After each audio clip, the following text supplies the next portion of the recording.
हम लोग ने थोड़ा व्यापारी से कांटेक्ट बहुत कम रखा था, तो मुझे 2 दिन के पहले मुझे मालूम पड़ा कि दीवा में ऐसा ऐसा अपने व्यापारी का और गाड़ी उठाया गया, उसे धमकी दिया गया, तो कभी भाई कुछ हो सकता है क्या? तो मैंने तुरंत अगर व्यापारियों के साथ में अगर तू टेढ़ा हो जाएगा, वो भी तुझे टेढ़े की लाइन में घुसा देंगे। और आज गए 12 साल से मैं दीवा के अंदर, मेरे दीवा के कुछ व्यापारी भी बैठे हैं यहाँ पर, उनको मालूम है, उनका मुझे लगता है कुछ आए हमारे यूनियन में, उन्होंने बताया कि ऐसा ऐसा प्रॉब्लम हुआ है, तो मैं पर्सनली उनको मिला। पर बोलते हैं ना, कुछ अपने ही व्यापारी ऐसे रहते हैं जो सामने वालों को मिले हुए रहते हैं, तो उसके लिए मसला सॉल्व होता नहीं, तो वो बढ़ गया था उस टाइम पे। तो मुझे ऐसा बताया गया, कपिल तू आया है बीच में, तो अभी चेतन शेठ को तो बताएगा और ये मैटर हमारा किया तो आपस फूट जाएगा, इससे अच्छा तू हम लोग को मैनेज हो जा। तो बोला मैं मैनेज एक ही जगह पे हूँ, दीवा व्यापारी संगठन में। आज गए 12 साल से मैं उनके लिए काम कर रहा हूँ। और रही दूसरी बात, अभी आप लोग जो यूनियन बना रहे हो दूसरा, वो यूनियन ऑलरेडी है किधर, तो आप उनके अंदर मनते तो जुड़ जाओ, उनके हाथ में काम करो। पर अलग से तुम एक हफ्ता बोल के अगर व्यापारी को अगर टॉपिक देते रहोगे तो व्यापारी लोग तुमको ज्यादा दिन टिकने भी नहीं देंगे। तो इसके लिए मैं व्यापारी लोगों से पहला निवेदन करता हूं कि कुछ लोगों को प्रोत्साहन तुम लोग मत दो। तुम लोग जब तक प्रोत्साहन नहीं दोगे तब तक वो इंसान के अंदर ताकत नहीं आएगा। तुम लोग अगर प्रोत्साहन दोगे तो वो इंसान बिंदास तुम्हारे लिए, तुम्हारे पीछे डंडा लेके खड़ा हो जाएगा। क्यों? क्योंकि वही सोचेगा कि भाई ये मेरे से डर रहा है। जिसका बड़ा व्यापारी संघ चल रहा है, तो अब आप लोग को कल से ज्वाइन हो जाना इनके साथ में, जो भी सुख दुख। मेरे दीवा के भाइयों को, व्यापारियों को मालूम है, चेतन पाटिल साहब तो अपने साथ में है ही, इसके अतिरिक्त और अच्छे लोग मेरे कांटेक्ट में है जो अपने को अच्छे से सपोर्ट करेंगे। और मैं आपको वादा करता हूं कि एक बार आपके इसमें खिदमत में मुझे पेश तो करने दो, फिर बाद में मैं आपको मेरा काम बताता हूँ क्या है क्या नहीं। सब चीज झगड़े से या मैटर करने से सॉल्व नहीं होता है, कुछ चीज प्यार मोहब्बत से भी। कि वहाँ एक कोई, मैं तो बड़ा नहीं कहूंगा, मतलब एक अदना सा छोटा सा कोई दादा निकल के आया था और वो इत्तेफाक से करीम खान के चक्कर में पड़ गया, जबकि उसको पता नहीं था कि करीम खान है कौन। हम लोग बहुत छोटे थे जब करीम खान यहाँ एक नेहा होटल शिल्फाटा पे चलाते थे, बहुत छोटे थे, खाली हम लोग तमाशा देखते थे उस वक्त।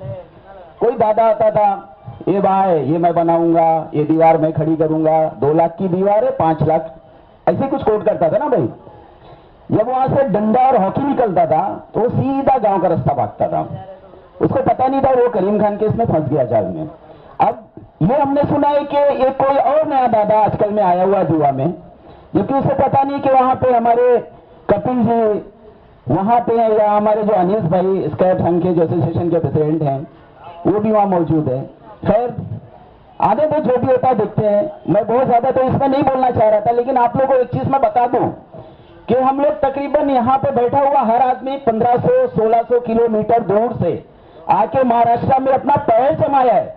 अगर देखा जाए तो उस दादा के पास जिसकी उसकी पूरी बाप दादा की जायदाद या जायदाद उसके बाप दादाओं की जितनी प्रॉपर्टी होगी, उतना हमारे पास बैल बांधने के लिए जो हम बोलते हैं घारी और बैल खाने की जगह होगी, ऐसे होगी। अगर हम अपनी औकात पे आ गए, हम नहीं चाहते हैं कि हम अपनी औकात दिखाएं, अगर हम अपनी औकात और बदमाशी पे आ गए तो मुझे पता है कि ये करीम खान वही करीम खान है जो कसाईवाड़ा में और थोड़ा सा ये रुकेंगे कि हमारे बीच अकमल बलरामपुरी जो शायर वो तशरीफ ला रहे हैं, तो उनको भी थोड़ा सुनेंगे। यही सब होता रहेगा जो होता आया है। हमारे बीच एक बहुत अच्छे शायर अकमल बलरामपुरी साहब नौजवान है, देखिए आज नौजवानों की जमघट। यहीं पे मुशायरे पढ़ के मैं हिंदुस्तान, दुबई, कुवैत, सऊदी और सब जगहों पर मैं गया। जब मैं पहली बार यहां पर आया था तो संजय शायरी के मैदान में मैंने चलना सीखा था और यहां पर अपनी बुनियाद तैयार की थी। जब यहां पर एनआरसी का मुद्दा छिड़ा तब भी मैं आप लोगों के दरमियान में आया था। ये तमाम चेहरे जाने पहचाने हैं, आप सब लोग मेरे घर के मेरे होने के लिए जमा हुए हैं। दुश्मनी दोस्ती अपनी जगह पे होती है। अगर आज आप लोग यहां पर आए हैं तो इसलिए आए हैं कि कोई मसला है तो उस मसले का हल निकले। हम उत्तर प्रदेश के लोग हों या हिंदुस्तान के किसी भी सूबे से हों, ये मुंबई एक ऐसा शहर है जिसने हर मेहनत करने वाले को नवाजा है। और आज जब मेहनत करने वालों के जेब पे डाका डाला जाता है तो बहुत तकलीफ होती है। और शायद इसीलिए यहां पर आए हैं ताकि जो लोग डाका डाल रहे हैं उनके खिलाफ एक एहतजाज और उनको रोका जा सके। खून दिल का जला जला करके जब जहां चाह रोशनी कर ली, खून दिल का जला जला करके जब जहां चाह रोशनी कर ली, चंद कुत्तों की दोस्ती के लिए उसने शेरों से दुश्मनी कर ली, उसने शेरों से दुश्मनी कर ली। जुल्म का दौर ज्यादा दिन नहीं चलता है जब लोग इत्तेफाक नाम के खंजर देखे, कल जिन्हें हमने मोहब्बत से लगाया था गले, आज उन आंखों में नफरत के समंदर देखे। ये तेरा जुल्म मिटा करके तुझे छोड़ेगा, हमने तुझसे भी बड़े वक्त के हिटलर देखे, हमने तुझसे भी बड़े वक्त के हिटलर देखे। बहुत बहुत शुक्रिया अदा करूंगा। मुख्यमंत्री सैयद अली अशरफ भाई आपके दरमियान में तशरीफ ला चुके हैं। मैं उनका इस्तेमाल करता हूं उत्तर भारतीय महासंघ की तरफ से, कायरा थाना स्क्रेप एसोसिएशन की तरफ से। बने तादाद में कम है मगर मक्तल में आएंगे, बगावत करने वालों को किसी का डर नहीं होगा।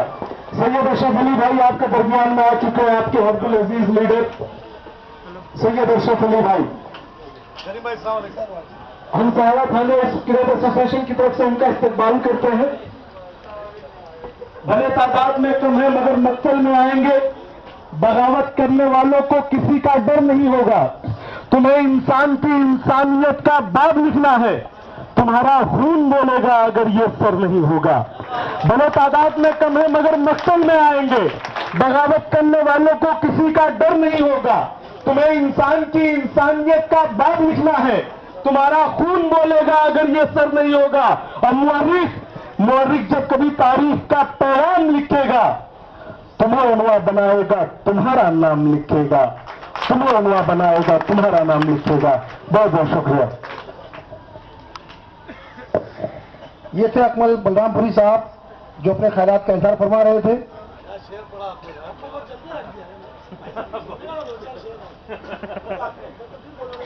जरूर जरूर तशरीफ लाएं, जोरदार तालियों से इस्तकबाल करें। दरअसल क्या है कि हमारे यहाँ रिवायत है कि जब बुजुर्ग आते हैं तो नौजवान बैठ जाते हैं उस वक्त, क्योंकि बुजुर्गों की सरपरस्ती बहुत जरूरी होती है। और ये सच है कि जो कौमें अपनी रिवायती तहजीबों को भूल जाती हैं उन कौमों में कभी इंकलाब नहीं बल्कि अजाब आता है। आज जिस मकसद के लिए प्रोग्राम रखा गया है तो यहाँ पे बहुत सारे नौजवान दोस्त हैं। मैं चाहूंगा उनके लिए एक मैसेज है, क्योंकि ये वतन जो है बुजुर्गों ने अब हमारे हाथों में सौंप दिया है। हम इसके आने वाले कल हैं, इसके फ्यूचर है, इसके मुस्तकबिल है। और उसके लिए जरूरत इस बात की है कि हम तमाम लोग जिस तरीके से हमारे बड़ों ने ये वतन हमारे हाथों में सौंपा है उसी तरह जिम्मेदारियों के साथ हम उन्हें कुछ करके दिखाएं। गलत राहों पर जाने से ठहर जाते तो अच्छा था, किसी की याद में रोने से मर जाते तो अच्छा था। गलत राहों पे जाने से ठहर जाते तो अच्छा था, किसी की याद में रोने से मर जाते तो अच्छा था। तुम्हें अपना समझ के तुमसे मैं एक बात कहता हूं, बड़ों की सरपरस्ती में संवर जाते तो अच्छा था, बड़ों की सरपरस्ती में संवर जाते तो अच्छा था। गलत राहों पे जाने से ठहर जाते तो अच्छा था, किसी की याद में रोने से मर जाते तो अच्छा था। तुम्हें अपना समझ के तुमसे मैं एक बात कहता हूं, बड़ों की सरपरस्ती में संवर जाते तो अच्छा था। अना की चोटियों से देख में वापस चला आया, अगर तुम भी बुलंदी से उतर जाते तो अच्छा था। तुम्हारे कांधों पर इस मुल्क के फ्यूचर का जिम्मा है, नई नस्लों अगर तुम भी सुधर जाते तो अच्छा था। बहुत बहुत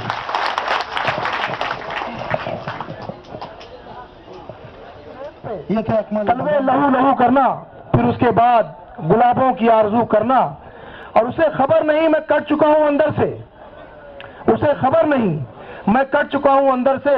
वो चाहता है मेरा पैरहन रफू करना, और ये रस्म अब भी है जिंदा मेरे कबीले में, ये रस्म अब भी है जिंदा मेरे कबीले में। खुद अपने बहते हुए खून से वजू करना, तो ऐसे ही जाबाज, ऐसे जियाले मौजूद हैं यहाँ पर। करीम खान साहब, मैं दरखास्त करूंगा कि आए और जवा मर्जी का ये पैकर आपके सामने है, जिससे बहुत सारे इस तरह के जो मसाइल सामने आए उनका तवानाई से सामना किया है। जोरदार तालियों से इस्तकबाल करें अब्दुल करीम खान का। मैंने एक नारा सुना था कि मजबूत बने मजबूर नहीं, लेकिन मैं कुछ दुनिया के व्यापारियों को देख रहा हूं कि ये मजबूर है, मजबूत नहीं हो पा रहे बेचारे, जबकि इनके साथ में अनीस कुरैशी जैसा, कपिल गौड़ा जैसा आदमी इनके साथ रात दिन लगा रहता है। लेकिन अगर ये मजबूत नहीं है तो इनमें इनकी अपनी गलतियां हैं। मेरी बात को बुरा नहीं मानना, मैं पिछले 3 साल से आप लोगों के बीच में खड़ा हूं, दीवा के व्यापारियों और सिंह के व्यापारियों, जो भी व्यापारी जो मेरे इलाके के इर्द गिर्द में है, मैंने बार बार चिल्लाया कि अपनी एकता को बरकरार रखो, अपनी एकता को बरकरार रखो। और आज ये दिन फिर देखना पड़ा आप लोगों को 3 साल 2 साल बाद। भाई साहब, आप आए थे प्रोग्राम में हमारे बीच, 2 साल हो गया जब हमने युवा संगठन की बॉडी बनाई थी, उसमें हम लोगों ने सभी को पोस्ट दिया था और माशाल्लाह अच्छे से चल रहा था। लेकिन आज कहीं ना कहीं संगठन डिस्टर्ब हो गया, और संगठन डिस्टर्ब होने का कारण मैं बोलता हूं कि आप ये व्यापारी खुद है। क्योंकि क्या होता है पता है, पिछले 2 दिन में ये भाई ये पुट्टे वाले मेरे सामने बैठे हैं, आप उत्तर शिव से सागर पेपर से कुछ नाम है आपका, ये पुट्टा खरीदते हैं उत्तर दीवा से। इनको फोन जाता है किसी गांव का कोई पटेल, कोई भाई, कोई गुंडा, कोई लोकल दादा, क्या पुट्टा मेरे इलाके में नहीं खरीदेंगे, मतलब इलाके का भी बंटवारा हो गया। भाई साहब तो जो जाऊंगा, इलाके का बंटवारा हो गया कि दीवा के व्यापारी अलग है, उत्तर सिंह के व्यापारी अलग है, लेकिन ये बंटवारा हम लोग इंशाल्लाह होने नहीं देंगे। लेकिन अगर आप एकता बनाए रखेंगे तो बंटवारा नहीं होगा। अगर आपने एकता को खराब किया तो आपको सच में बंटवारा होगा।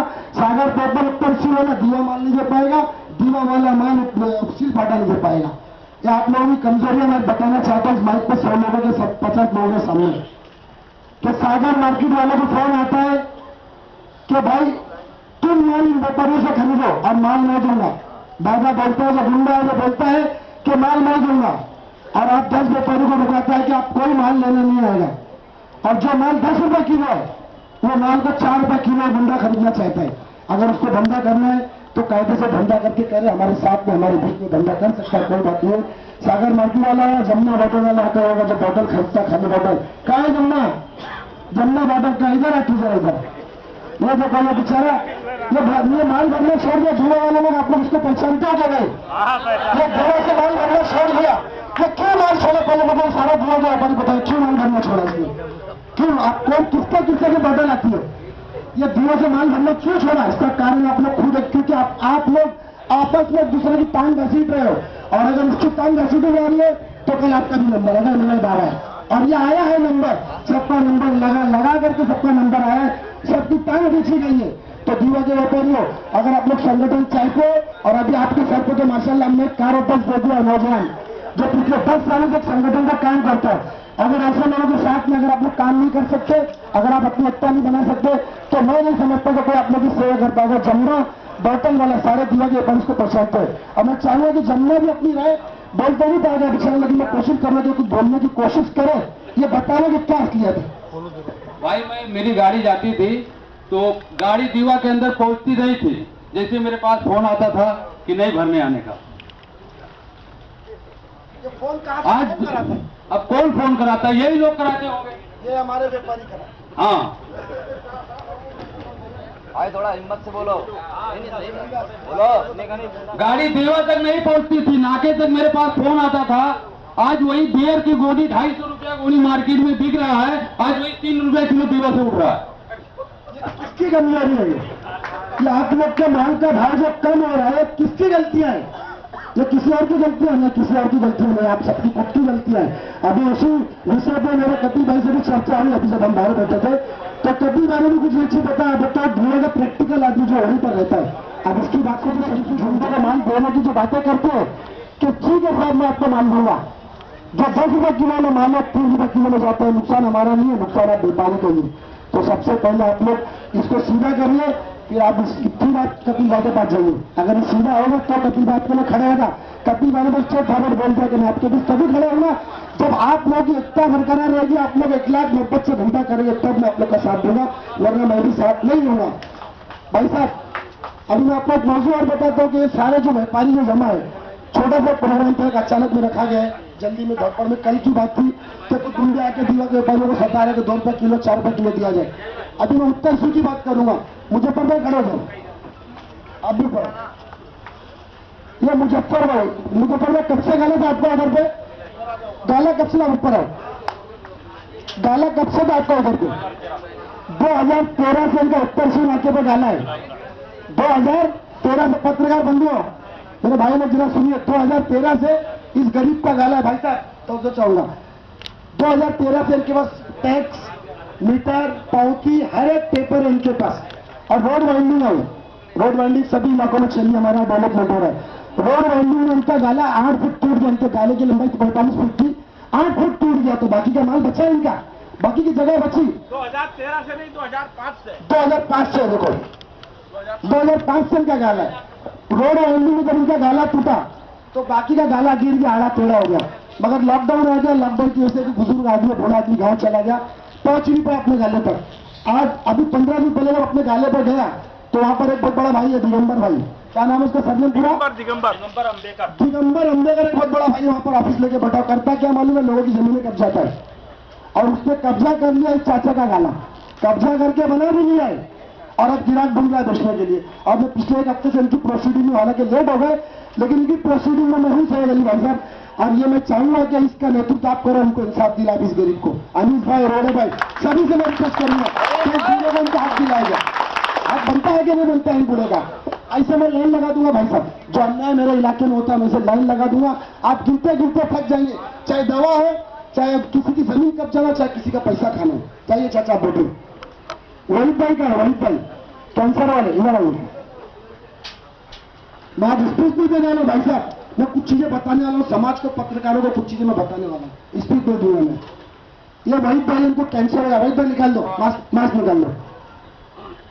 ये आपके कार्यकर्ता की कारनामा बता रहा हूँ, और हो सकेगा मैं तुमको रिक्वेस्ट करूँ कि अभी बोल दो दो चार। इधर घूमिए। पत्रकार बंधु से भी मेरा निवेदन है कि इनकी तरफ जरा एक नजर देख लीजिए। मौजूद भी थे साहब, कुछ पत्रकार लोग गए भी थे कालसेकर हॉस्पिटल तक। भाई साहब इनका मामला मैं आपको बताता हूँ। मैं 13 तारीख से क्या नाम है कालसेकर का चक्कर लगा रहा हूँ, लेकिन कालसेकर वालों ने कोई भी रिस्पॉन्स ऐसा नहीं दिया कि जिससे ये लगे कि मतलब हमारा काम हो जाएगा। जबकि योजना के उसमें मतलब वेरीफाई हो चुका था, इमरान अंसारी ने तुरंत वेरीफाई किया था, लेकिन अप्रूवल करने के लिए तकरीबन 10 दिन से जायद हो गए, जो अभी तक नहीं हुआ। अभी भी कल का टाइम दिया गया है। मैंने करीम भाई से दरख्वास्त की थी, इन्होंने एक मर्द आहन की तरह मेरी मदद करने की पूरी कोशिश की है, और इंशाअल्लाह मुझे लगता है कि कल जो है वो लोग मेरे ट्रीटमेंट के लिए तैयार हो जाएंगे। आप लोग इसमें पूरी तरीके से मेरा साथ दें, बस यही दरख्वास्त है। अस्सलाम वालेकुम। ये तो वही पिछले 6 महीने से कैंसर पीड़ित है भाई साहब, और योजना के अंतर्गत जो एक योजना है, जो फ्री में गोल गरीब का ऑपरेशन होता है, योजना के अंतर्गत ये पास हो गए। जफरुल्लाह भाई, रफीक भाई, कामदार साहब का है रफीक भाई, आप लोग को मालूम है इनका मामला, तो योजना के अंतर्गत ये पास हो चुकी है, इनका अप्रूवल आ चुका है। उसके बावजूद इस कालसेकर हॉस्पिटल ने इस हालात में इनका ऑपरेशन नहीं किया। इस हालात में देख लीजिए कि अगर फोड़ा फूट गया एकदम एंड पे, अगर फोड़ा फूट गया तो क्या ये इंसान बचेगा?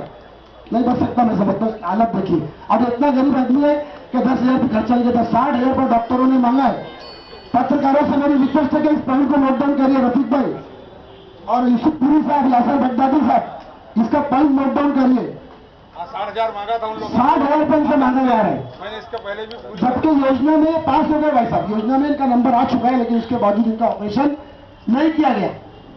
इनका ऑपरेशन नहीं कर रहे कि 60,000 को जो तब ऑपरेशन, अगर योजना में पास हो गए, अगर योजना के अंतर्गत ये आता है, गरीब आदमी इसका राशन कार्ड है वो वाला जिसपे योजना लागू होती है, सारा पेपर लिया गया, सारा डॉक्यूमेंट लिया गया, उनको परेशान किया गया। उनको 4 बार भेजा गया कि पहले जाके कोविड का टेस्ट कराओ, पहले जाके इसका टेस्ट कराओ, पहले जाके उसका टेस्ट कराओ। सारे टेस्ट में आदमी क्लियर है, सारे टेस्ट में पास हुआ है, लेकिन आज तक इसका ऑपरेशन में कल का वादा किया गया। रफीक शेख ने, योजना का जो हेड ऑफिस है, वो बेचारे ने अपने पर्सनल लेवल पे फोन किया, वहां पर जितनी मैंने उनको फोन किया, अपने पर्सनल लेवल पे फोन किया रफीक अनीस भाई, रफीक भाई ने, और जो योजना का सिस्टम है उनको हिलाया है। तो कल इनको फोन आया कि आप आइए, आपका ऑपरेशन होगा। कहीं ना कहीं ये हमारा जो शहर है, हमारे शहर के जो अपने आप को जो नेता बनते हैं कुछ लोग, जैसे गरीब नहीं दिखते उनको, मगर उनको वो खुद नहीं चाहते। अगर योजना है तो योजना पे उनका इलाज होना चाहिए या नहीं होना चाहिए, ये बताइए आप। होना चाहिए कि नहीं होना चाहिए? गरीब का इलाज होना चाहिए ना। नाम रोहित भाई है। और अगर कल तक इनका ऑपरेशन नहीं हुआ, अगर कल तक कालसेकर ऑपरेशन नहीं करता है तो आप लोगों को ऐसा मैसेज मिलेगा इंशाअल्लाह कि फिर वो कालसेकर फिर सोचने पर मजबूर हो जाएगा। बड़ा अफसोस होता है, बड़ा हमारे शहर में बहुत बड़ा हॉस्पिटल है कालसेकर, अल्लाह मगफिरत फरमाए कालसेकर साहब को, बेचारे एक अच्छी नीयत से बहुत गरीबों के लिए हॉस्पिटल कॉलेजेस बनाए, मगर आज उनके कब्रों में मैं समझता हूँ इनका जो स्टाफ है, इनका जो मैनेजमेंट अजाब नासिल कर अजाब निकलवा के रख रहे हैं। वो बेचारा बना के था कि मेरी मगफिरत हो, गौर गरीबों की गौर गरीबों का इलाज है, गौर गरीब लोग पड़े, मगर अफसोस है ऐसे लोग दर दर भटक रहे, ऐसे लोग दर दर भटक रहे। किसी का कोई गाला कब्जा कर रहा है, उसको कोई पूछने वाला नहीं है, कोई नेता नहीं है हमारे पास, कोई नेता नहीं है लोगों हमारे को, कोई नेता पूछने नहीं आता है। उनका गाला कब्जा, उनका ऑपरेशन, ये हालात है समाज की, तो कौन देखेगा? तो कौन देखेगा? क्या खाली नेतागिरी होगी भाई साहब? भाई साहब खाली नेतागिरी होगी, इनका ऑपरेशन भी होगा, इनका गाला भी मिलेगा। सभी का काम होना चाहिए नहीं होना चाहिए? ये हालत देख लीजिए, इसकी हालत देखिए। मेरी सभी से एक बार फिर दीवा और पानी से रिक्वेस्ट है, दीवा, उत्तर शिव, सीलबाटा, मुमरा, जो भी मेरे व्यापारी बंधु आए, जिसको जो जो तकलीफ होगी, बाहर एक टेबल लगेगा, आप टेबल पर अपना नाम लिखाइए कि आपको तकलीफ क्या है, कोई तकलीफ दे रहा है, इंशाल्लाह 8 दिन में उसका ऑपरेशन करूंगा भाई, पक्का मैं वादा करता हूँ। और मैं ही तो डॉक्टर को ऑपरेशन कर दूंगा इंशाल्लाह। कोई भी कितना बड़ा डॉक्टर है, शानदार में ऑपरेशन करने के लायक हूँ, और काफी ऑपरेशन मैंने किया हूँ माशाल्लाह। ये ऑपरेशन भी कोई बड़ा नहीं है। टेबल बाहर टेबल लगा, लड़का बैठा है, जिसको जिस व्यापारी को जो तकलीफ है अपना नाम दिखाइए, ताकि लिस्ट में बस बनी। और भाई साहब भी इंशाल्लाह हमारे को आशीर्वाद देंगे, हमारे सुख दुख में अल्लाह चाहेगा तो खड़े रहेंगे इंशाल्लाह। ये लोगों को पूरा यकीन है। और कुछ ही टाइम में, कुछ ही वक्त में इंशाल्लाह हमारे बीच हमारे सलीम खान साहब, उत्तर भारतीय हमारे युवा नेता मतलब, क्योंकि मेरे से छोटे वर्ष में युवा बन गया, 50 का, तो युवा नेता हमारे बीच इंशाल्लाह वो जल्द आएंगे। और ये सारे मसले मसाले भाई साहब के सामने तो रखे, उनके सामने मैं फिर से माइक लूंगा और फिर से रखेंगे उनके सामने मसले मसाल कि क्या ये उत्तर भारतीय या ये पर प्रांतीय या ये गरीब किसी भी अन्य प्रांत से हो, कोई जरूरी नहीं है कि उत्तर भारत से होगा तो ही गरीब काम करेगा, तो उत्तर भारतीय सर्वे में काम किया है। अभी मैं समझता हूँ कि दीवा के जो व्यापारी आए, इस पर 5% भाई साहब उत्तर भारतीय नहीं आए हैं। सही बोल रहे अनिश भाई? 5% उत्तर भारतीय नहीं है, मेरे बोल रहे ना दीवा के व्यापारी। इस पर कोई राजस्थान से, कोई मध्य प्रदेश से, सारे उत्तर भारतीय ने। लेकिन ऐसा नहीं है कि उत्तर भारतीय थे तो ही करीम ने काम किया, तो ही करीम में आकर के खड़ा हुआ। मैंने हर इलाके के लोगों के लिए काम किया, इंशाल्लाह आगे भी मैं काम करता रहूंगा। ये बोलते हुए मौलाना सलीम, हाँ जाइए, कल आपका ऑपरेशन होगा इंशाल्लाह, एक बार टेंशन नहीं लो। कौन चला गया सैदल भाई साहब ने फोन कर दिया भैया, मैं फिर से माइक लूंगा इंशाल्लाह। सलीम खान साहब के आने के बाद फिर से मैं 2-4 बातें रखूंगा। फिलहाल ऐसे लोग जब आपके पीछे खड़े हो जाएंगे इंशाल्लाह आपके सारे मसाइल हल हो जाएंगे। हद्दे गमे हस्ती से गुजर क्यों नहीं जाते? हद्दे गमे हस्ती से गुजर क्यों नहीं जाते? अरे जीना नहीं आता तो मर क्यों नहीं जाते? और तूफान, तालियों बजाइए आपके लिए भैया, तूफान अगर तुम पे उठाता है जमाना, तुम सीधे तूफान में उतर क्यों नहीं जाते? और उस पार चलोगे तो तुम्हें तूफान भी मिलेगा। अरे डरते हो तो कश्ती से उतर क्यों नहीं जाते? डरना छोड़ दीजिए। जब ऐसे लोग कायदे आपको हासिल है, अगर इसके बावजूद भी आप आपस में त्याग नहीं करेंगे तो फिर रुसवाई के सिवा कुछ चीज आपके मुकद्दर में नहीं होगी। मैं आवाज दे रहा हूँ, पहले जो तशरीफ फरमा हमारे बड़े भाई करम फरमा सैयद अली अशरफ साहब।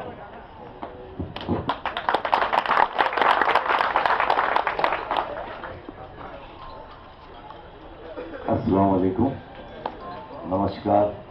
करीम भाई ने जो बोला सत श्री अकाल, हमारे पंजाबी भाई भी है क्या, सिंधी भाई भी, जो भी है, बहरहाल सबको मेरी तरफ से सलाम। मैंने 2-3 बातें भी देखा। करीम भाई ने बोला था कि जल्दी आइएगा ताकि लोगों की बात आप सुन सकें। तो सबसे पहले तो मैं डायस पर बैठे हुए हमारे अनीस कुरैशी साहब, ये हमारे अध्यक्ष है ना कपिल साहब, ये भी आज शायद बनाए गए, कार्याध्यक्ष बनाए गए, मौजूद जबरदस्त लगी। अगर आपको फॉलो कर लिया जाए तो ये सब की जरूरत ही नहीं है, क्योंकि मोहम्मद सलीम साहब ने और करीम भाई ने 2-3 बातें रखी। करीम भाई की हमारी बात बड़ी जज्बाती रहती है, जज्बाती आदमी है। अभी वो कह रहे थे कि कितना 50 साल 50 से तो जिंदगी स्टार्ट होती है, यहीं से तो सही शुरुआत होती है। बाकी तो नौजवानी, जैसे मोहम्मद साहब ने कहा कि मैं रेलवे के पास सो जाता था, आज अगर मुझे बोलेंगे रेलवे पर सोने के लिए तो मैं नहीं सोऊंगा, सोचूंगा कहीं ब्रेक इसकी फेल हो गई तो कहीं मैं मर नहीं जाऊं, क्योंकि अब मैं बीवी बच्चे वाला आदमी हो गया हूं। तो आदमी जवान रहता है तो कुछ करता है। सही सिंसियरिटी पॉलिटिक्स कुछ भी चीजें स्टार्ट होती है वो 50 के बाद स्टार्ट होती है। करीम भाई, तो अब आप समझ जाइए कि अब आप हाथ बड़े हो गए। आप मौलाना सलीम साहब ने बात किया, हमारे अल्लाह के रसूल की हदीस को सुनाया। मैं व्यापारी लोग हैं, आप लोगों को बता दूं कि जहां हम बेईमानी की चीज लेंगे और जहां हम बेईमानी करेंगे वहीं से दिन लफड़ा शुरू हो जाता है। चोरी की जमीन मत खरीदो। वो बताया कि कौन सी बाटली 20 रुपए की थी और कौन सी 250 रुपए की थी। आप लोग जब मुत्तहिद नहीं रहोगे ना, ये मुट्ठी बंद रहना तो बड़ी ताकत रहती है, खुल जाती है तो इसकी कोई वैल्यू नहीं रहती। और मैं अक्सर देखता हूँ, करीम भाई 2 साल पहले भी एक मीटिंग लिए थे, उसमें भी बड़ी तकरीरें हुई थी। आप लोग अपने आप को सही करें और मुत्तहिद हो और एक आदमी के पीछे चलें। जैसे आपने देखा कि मैं ऐसा नॉमिनेट नहीं कर रहा हूं, हर आदमी को अपना हुआ है, लेकिन मैंने देखा है कि इस पट्टे के ऊपर जब भी कोई मुसीबत, आफत, बला कुछ भी आती तो सबसे पहले करीम भाई आगे भागते हैं। ये एक सच्चाई है, इसमें किसी के वो तारीफ करने की जरूरत नहीं है। मैं ये मानता हूं कि लॉकडाउन पीरियड में जिस तरीके से हमारे यहाँ पे लेबर क्लास तबका था वहां था, और उसके लिए हमारे पत्रकार बंधु भी बैठे हैं सारे लोग, ये हकीकत है कि मैं शहर के हर उस अच्छे इंसान के साथ जुड़ा हुआ था जो बगैर फोटोबाजी के काम कर रहा था। हमारे दोस्त मरहूम जुबेर रावल साहब भी आज इस दुनिया में नहीं है, मैं उनको खिराजे अकीदत पेश करता हूं कि वो इंसान ने भी बगैर कोई शो ऑफ के जिसने उसने काम किया था, अल्लाह उसकी बुलंद अता फरमाए उसको तो जुड़ा हुआ था। उस दौर में मैंने देखा कि करीम भाई गाड़ियों में सामान रख के लोगों को जा के, उस वक्त की बात यह है कि भाई अगर एक मुट्ठी चना भी मिल गया तो बड़ा इंपॉर्टेंट था वो, आज के खाने से बेहतर वो दौर ऐसा था।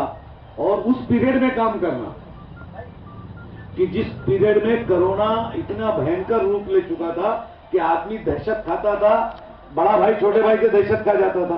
देखो अल्लाह ताला ने एक चीज और बता दो, दुनिया को दिखाया है भाई, दुनिया को चीज दिखाया है, बोला क़यामत के अंदर कोई किसी का नहीं होगा, बाप बेटे का नहीं होगा, बेटा हर आदमी अपने अपने अमाल के हिसाब से भागेगा। तो ये यही समझ लो कुछ कोरोना हुआ है कि अगर बाप को हो रहा था तो बेटे की मोहब्बत में बोला था बेटा तुम मुझसे दूर हो जा, मुझे मर जाने दे, लेकिन तू ये छूट पे मत पड़। मां बोल रही थी कि बेटा तू मेरे से दूर हो जा। और कुछ जगहों पे तो ऐसा देखा गया कि सगे भाइयों ने भी बोला कि मैं अब भाई तेरी मैयत में नहीं आ सकता क्योंकि कोरोना में भी 70 साल का हूं, कहीं मुझे न लग गया। अल्लाह ने सारी चीजें इस दुनिया में जो जिस धर्म का उस धर्म से मान ले कि सब ने अपनी आंखों से कयामत देखा है। अब इसके बाद बेईमानी, चोरी, हसदगिरी, बड़ा बनना, किसी को गिराना, किसी को पढ़ाना निकाल दो दिल से सब, और एक अच्छे इंसान के जैसे आप एक अच्छे व्यापारी बन के आप काम कीजिए। एक दूसरे की चुगलखोरी मत कीजिए, एक दूसरे की रोजी रोटी पे डाका मत डालिए, क्योंकि आप नहीं डालोगे आपके निकलेगा ही निकलेगा।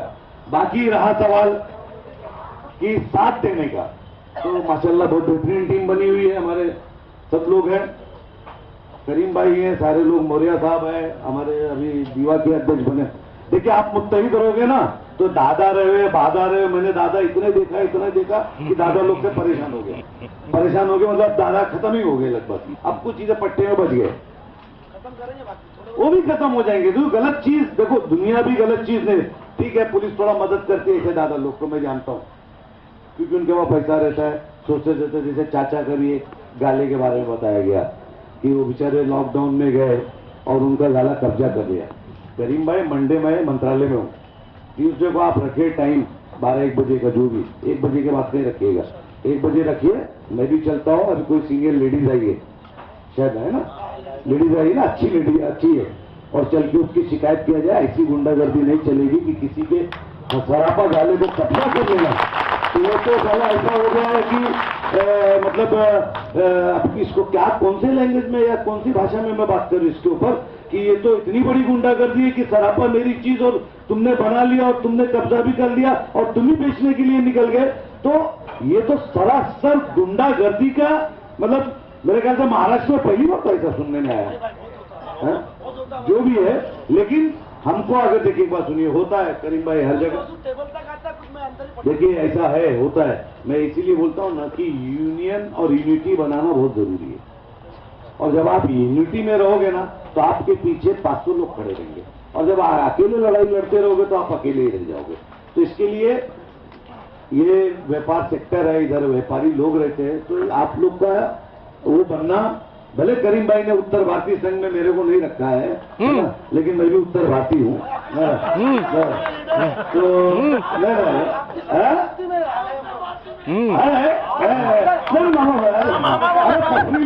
मामा बोल दिया, मामा इधर आओ, मामा इधर आओ। और इंशाअल्लाह ताला आप लोग एक यूनिटी के साथ रहोगे तो इंशाअल्लाह ताला मैं आपको अपनी तरफ से ये गारंटी देता हूं कि कोई भी आपके ऊपर, और आप गलत ना रहना, तो आपके ऊपर कोई जुल्म नहीं कर सकता हो, चाहे कितना भी बड़ा दादा रहे। दूसरी, सलीम भाई, मेरे को मौलाना साहब आपकी बातें बहुत अच्छी लगी। मैंने करीम भाई को ही बोला कि ऐसे थोड़ा सिंसियर लोग होना चाहिए जो लोगों के बीच में बैठे और बातचीत करें। दूसरी बात, करीम भाई ने भी एक सवाल उठाया था कि कैंसर हमारे भाई थे, क्या नाम? वही भाई। मैंने जैसे आपकी बात सुना वैसे मैंने बात कर लिया। करीम भाई, मैं कुछ चीजें बताना चाहता हूं लोगों के बीच में, जैसे मैं भी बात किया उनसे। कहता है कि निगेटिव चीज हम जो है बहुत जल्दी बात करते हैं। करीम भाई के मुंह से अगर गाली निकल गई तो बोले करीम ने मेरे को मां की गाली दिया, लेकिन करीम ने कितने हजार लोगों की गाली सहा, वो आदमी बात नहीं करता। तो हमारे समाज में, हमारी कौम में, हमारे देश में, है ना, हमारे देश में एक महल सा चल गया है कि कोई भी एक बड़ी चीज को, सेक्टर को अगर जरा से इंसाफ नहीं मिला तो बदनाम कर दो। मैं ये मानता हूं कि कालसेकर का लेवल, मैंने हमेशा बोला, मैंने पेंडेमिक दौर में भी बोला, जब उसके ऊपर कई हमले हुए तब भी मैंने बोला कि मौत के आखिरी स्टेज के ऊपर लोग कालसेकर लेके पहुंचते थे, जब उसका वो लेवल जो है 64 और 45 से 35 पे पहुंच जाता था, तो नेचुरली बात है उसको मारना पड़ा। लेकिन हमारे पास एक हॉस्पिटल है, उसका रीजन ये है कि जो अभी भाई गए थे कि अमित चक्रवर्ती नाम का डॉक्टर है जो कैंसर पेशेंट का ऑपरेशन करता है, वो 4 दिन से बीमार है, और कल या परसों के अंदर जैसे ही आएगा वो फर्स्ट लिस्ट पे रखे हुए हैं कि उनको तुरंत बुला के उनका तुरंत ऑपरेशन कर दिया जाएगा। लेकिन अमित चक्रवर्ती जी से जब मेरी बात हुई, उन्होंने मुझे एडमिशन करने के लिए 19 तारीख का टाइम दिया था। जब 19 तारीख को मेरी कोविड की रिपोर्ट आ गई है तो मैंने अमित चक्रवर्ती को फ़ोन किया सामने से कि सर मेरी रिपोर्ट क्लियर आई है तो मुझे एडमिट करवा दीजिए। तो बोले मैं 15 दिन तक उपलब्ध नहीं हूँ। तो मैंने कहा सर तो मैं क्या करूँ? तो बोले आप कोई और रास्ता देखो, मैं नहीं कर सकता। उसका रीज़न क्या था? उसी दिन मंगल के दिन उन्होंने आसिफ के जरिए, आसिफ मोमिन के जरिए 55,000 का डिमांड किया था, जिसको देने से मैंने इनकार किया था कि आप मापारी साहब को जाके मिलिए। किसको? मापारी जी, मापारी उनको मिली। अभी मेरे को सारी रिपोर्ट आएगी, कौन डॉक्टर था, कौन अभी नहीं, मैंने कहा मैं आपको शुक्रगुजार करूं। मैडम है नहीं, छुट्टी पे है।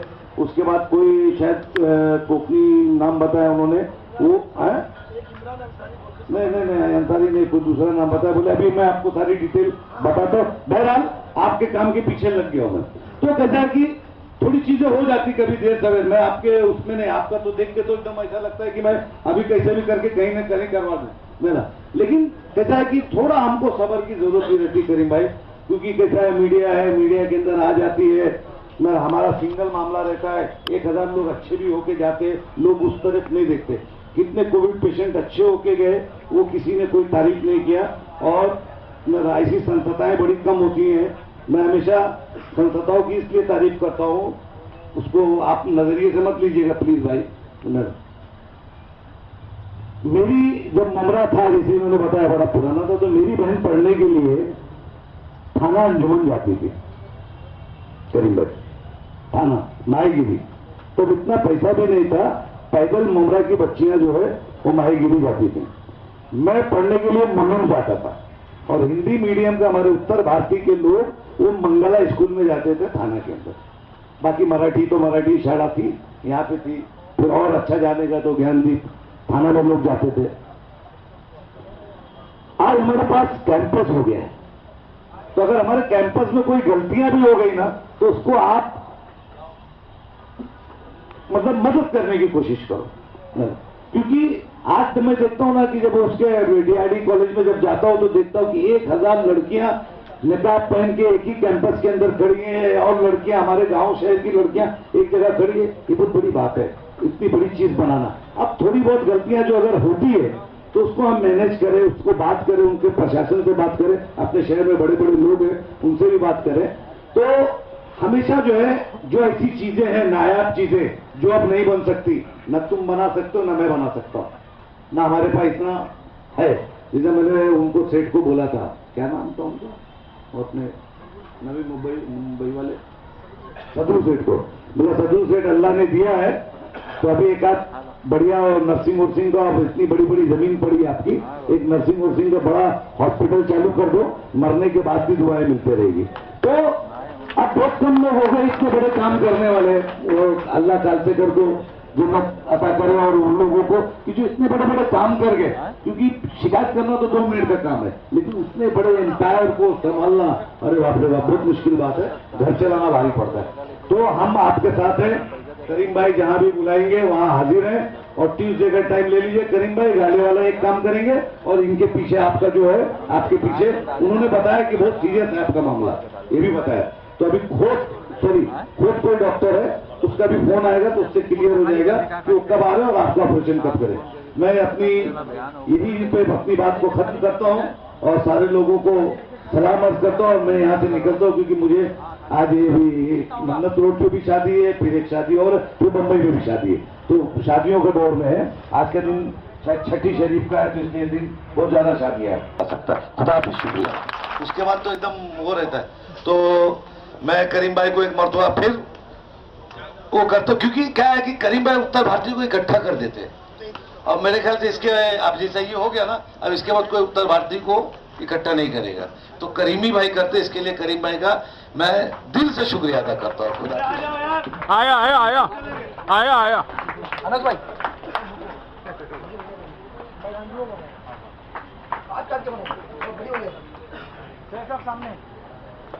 सर जोरदार ताली हो सकता है।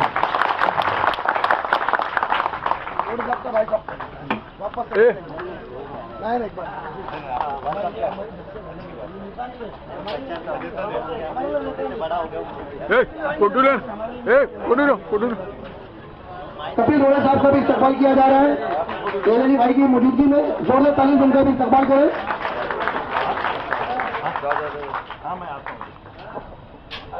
कपिल गोरे साहब वो शख्सियत है कि आज के राह में जो भी रोड़ा आएगा उसको रोन के निकल जाएंगे आगे इंशाअल्लाह ताला।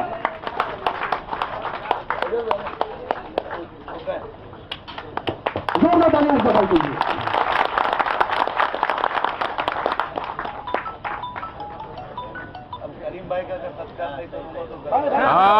हाँ, करीम भाई का होना चाहिए, करीम भाई का होना चाहिए। लेकिन इस शेर के साथ में, जैसे कि इन्होंने बार बार कहा कि अभी आपकी उम्र जवानों की है, आ मेरी जान तुझे आंख में दिल में रख ले, आ मेरी जान तुझे आंख में दिल में रख ले, अभी जिंदा है तेरे नाज उठाने वाले। क्या बात है, क्या बात है, क्या बात है, आइटम बना दी मामा थोड़ा अंदर हंसने का ही सोच रही कि वैसे निकलेगा भैया। देखिए एक सिलसिला शुरू हुआ है इस्तकबाल का, भाई साहब के हाथों से महफूज मामा का भी इस्तकबाल किया जा रहा है। उत्तर भारत की बुलंद आवाज है महफूज मामा, जोरदार तालियां इस्तकबाल कीजिए। मैं आज आप लोग से कहना चाहता हूं कि अल्लाह का फजो करम है कि मंगरा में सैयद अली भाई साहब आंदोलन सम्राट जो अपने भाइयों के लिए लड़ने का काम किया करते थे और सिल बाटा पे आज लड़ने का काम करीम खान जो है सबके कदम से कदम मिला के करता है। मैं अल्लाह का फजो करम है कि मैं भाई साहब पे एक बात कहना चाहता हूं कि वो साग का पत्ता नहीं कि टूट के बिखर जाए, वो साग का पत्ता नहीं कि टूट के बिखर जाए, आंखियों से कैसे अपनी औकात में रहे। क्या बात है भाई साहब, लड़ सकते हैं। मैं आप लोगों से कहना चाहता हूं कि आप लोग के कदम से कदम मिला के अल्लाह का फजो करम है कि सैयद अली भाई साहब और करीम खान आपके साथ कहीं भी लड़ने के लिए तैयार हैं। आप लोग के अदूत में हर जगह शामिल रहेंगे इंशाअल्लाह। मैं आपकी बात युवा नेता माशाल्लाह सिंह पटेल अकेले जफरगढ़ एक बात बताऊं मैं महबूब मामा जी, एक स्टोरी छोटी सी दो लाइन की स्टोरी सुनो, बड़ा मजा आएगा। रात में 3 बज रहा था जफर भाई, यूसुफ भाई, रात में 3 बज रहा था। यासर भाई रात में कितने बजे था? 3। कुछ मामला हो गया टाइगर पुलिस स्टेशन में, कुछ 2 गुट में आपस में झड़प हो गई, लफड़े हो गए और मैं कहीं बाहर था, मैं मुमरा नहीं था, मैं आउट ऑफ स्टेशन था। मुझे कॉल आया, मैं बोले भाई सीमा चौकी आओ। अब मैं बोला क्या करूं, मैं नहीं पहुंच पाया। मैंने मामा को फोन किया और मैंने कुछ 2 लड़के लोग को भेज दिया, पहुंच गया पुलिस स्टेशन। तो जब महबूब मामा पहुंचा तो लड़के उसको देख के हंसने लगे, बेचारा इतना जल्दी में रात में 3 बजे पहुंचा कि एक लाल जूता बनेगा, सफेद जूता बनेगा। तो ये महबूब मामा, ये महबूब मामा मतलब रात में 3 बजे में बेचारा आपके बीच में हाजिर है। माशाल्लाह अल्लाह इसको ताकत दे। समझता हूँ कि ये 54 में 84 में भी इंशाल्लाह ऐसे ही रहे। अल्लाह को दिल से दुआ इसके लिए कि बेचारा हरदम खड़ा रहता है लोगों के लिए।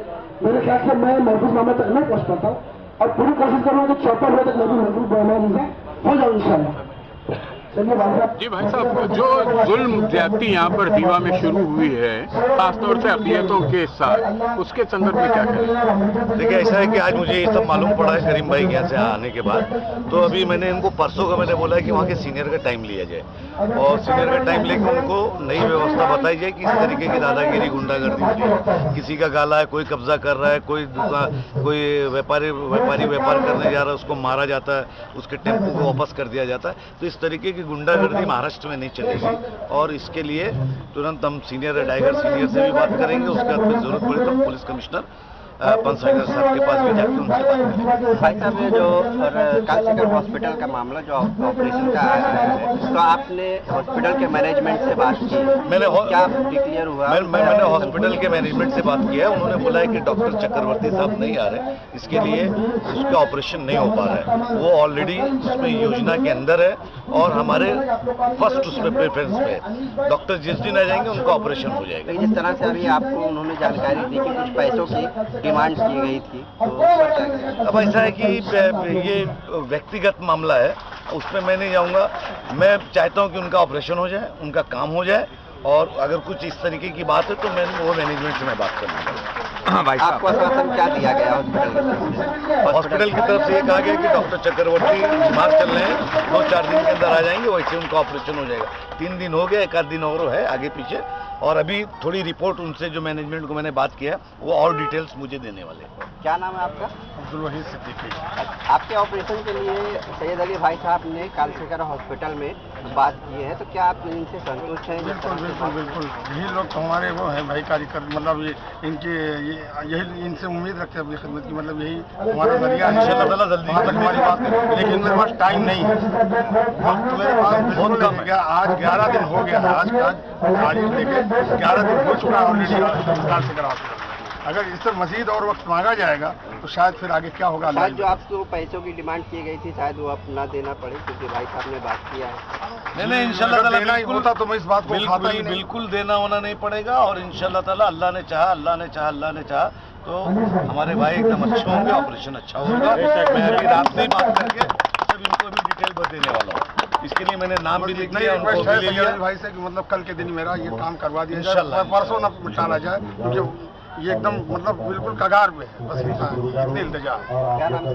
अब्दुल वजीर। भाई साहब, हमने सुना है कि हुकूमत ने सोचा है कि दोबारा लॉकडाउन पुकारा जाए। देखिए, अभी दिवाली होके गई है, सेकेंड वेव का आसार ऐसा दुनिया के अंदर आ रहा है और दिल्ली के अंदर मरीज बढ़े हैं। तो हम लोगों से ये अपील करना चाहते हैं कि आप भी एहतियात रखिए, सोशल डिस्टेंसिंग कायम रखिए, मास्क लगाइए, क्योंकि कोरोना अभी गया नहीं है और बेवजह की थोड़ी सी नासमझी हमारे लिए मुसीबत खड़ी सकती है। रहा सवाल अभी शासन की तरफ से ऐसा कोई अध्यादेश नहीं आया है, जैसे कि रेलवे खोलने की बात चल रही थी, तो मैं आप लोगों को बता दूं, वो चीज के ऊपर ये हुआ कि 4 हफ्ते तक अभी हम ऐसा कोई भी स्कूल्स या रेलवे नहीं खोलेंगे, ऐसा मुंबई कमिश्नर का भी आदेश हुआ है और हमारे उप मुख्यमंत्री साहब ने भी बोला है।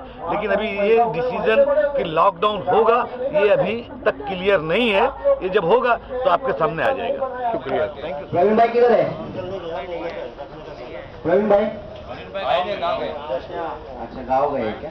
ठीक है।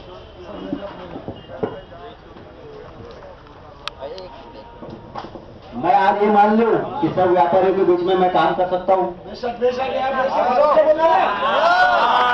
ठीक है, मैं वादा करता हूँ आज के बाद आपको कभी तकलीफ होने नहीं दूंगा। आज क्या यहाँ पर जो स्क्रैप के व्यापारी हैं उनके साथ यहाँ पर मीटिंग रखी गई थी, क्या ये पूरा मामला था? ये पहली बात तो मैं बताऊं कि सिर्फ स्क्रैप के व्यापारी नहीं है, पुट्टे के भी व्यापारी है, बोतल भी, खाली बोतलें भी खरीदते, सभी तरीके के व्यापारी है और बड़े गरीब तबके के व्यापारी है। और पिछले कई दिनों से एक चीज़ सुनने में आ रही है, बार बार कानून में आती है, क्योंकि कहीं ना कहीं हम लोगों ने एक संगठन बनाई है, तो संगठन के तहत जो लोग काम करते हैं उनको तकलीफ हो रही है। मतलब कुछ लोकल गुंडे लोग, भाई ये बाटली तो इतने में खरीदेगा, ये पुट्टा हम इतने में खरीदेंगे, उनको धंधा एक तो मालूम नहीं है, किसी के चढ़ावे बढ़ावे में आ करके ये लोग कुछ गुंडागर्दी कर रहे हैं, व्यापारियों को सताया जा रहा है। तो आज एक गेट टुगेदर रखा गया था कि हम लोग आज उस पर चर्चा करेंगे और कल इंशाल्लाह हम लोग पूरी कोशिश करेंगे, कल टाइगर सीनियर और नीला सीनियर दोनों को हम मेमोरेंडम देंगे। ये जितने गुंडे गुंडागिरी कर रहे हैं, कुछ नाम वगैरह ऐसा पता चला है? नाम है लेकिन मैं अभी नाम नहीं बताऊंगा। एक मुद्दा सामने आया कि जमीन कब्जा कर ली गई हो, जमीन उसके लिए भी आप लोग कुछ, जमीन का तो नाम मैंने खुला वाजे तौर पे माइक से भी बोला है और कल हम लोग उसका नाम लिख करके मेमोरेंडम भी देंगे टाइगर सीनियर को, जमीन वाला। और रहा दीवा वाला मसला इस्लाम भाई, तो नाम है लेकिन अभी हम लोगों ने नाम ओपन नहीं किया, कल नाम इंशाल्लाह हम लोग लेटर हेड पे देंगे, कल कंप्लेंट उनकी भी दी जाएगी, जितने भी लोग गुंडागर्दी कर हमारे घर में। कितने लोग हैं संगठन में अभी आपके साथ? संगठन तो हमारा अगर ऐसे जोड़ेंगे तो हमारा थाना शहर से संगठन चलता है, थाना शहर के अध्यक्ष खड़े, मैं सील दीवा का अध्यक्ष खड़ा हूँ और आज मैंने अपना बोझा आज मैंने रोड़े साहब को दे दिया। ये मेरा भाई, इंशाल्लाह पूरी कोशिश रहेगी कि मेरा भाई उन दीवा वाले लोग के साथ रह के काम करेगा और शायद मेरा बोझा कम होगा ताकि मैं सील में और ज़्यादा काम कर सकूँ। तो अभी जो शिकायतें आपके पास ये व्यापारी लेकर आए थे, आप पुलिस प्रशासन को लेटर देकर इस पर कार्रवाई करने की मांग करेंगे या आगे और भी कहीं की शिकायत लेकर जाएंगे? नहीं, अगर हम पहले तो पुलिस को लेटर देंगे, उनके नाम दर्ज देंगे, नाम के साथ में देंगे, अगर उस पर कार्रवाई होती तो ठीक है, तो हम आगे तक जाएंगे। करीम भाई, क्या वजह है कि हमेशा जब कोई प्रॉब्लम आती है तो इकट्ठा होते हैं और फिर बाद में जो है व्यापारी लोग ही बिखर जाते हैं? और मैंने ये देखा है सालों से, क्योंकि व्यापारियों की लड़ाई जो चलती है उसमें आप लोग आगे आते हो, लेकिन फिर वो व्यापारी साथ देने के लिए किसी तरह से तैयार क्यों नहीं? ठीक है, सवाल बड़ा अच्छा है और ये तो मैं आपको एक साफ शॉर्ट करने जवाब दूं कि जब से देश आज़ाद हुआ है चलता आ रहा है, 70 सालों का हमको आज़ाद होकर, लेकिन हम आज तक का आज़ाद नहीं है। रही बात के साथ खड़े रहना, जिसको दुख होगा, हम लोग डॉक्टर हैं, साहब लोगों से बोलने अच्छा है, हम लोग डॉक्टर है, जिसका दांत दुखेगा हम कोशिश पूरी करेंगे उसके दांत की लगा हम अच्छी कर सकते हैं।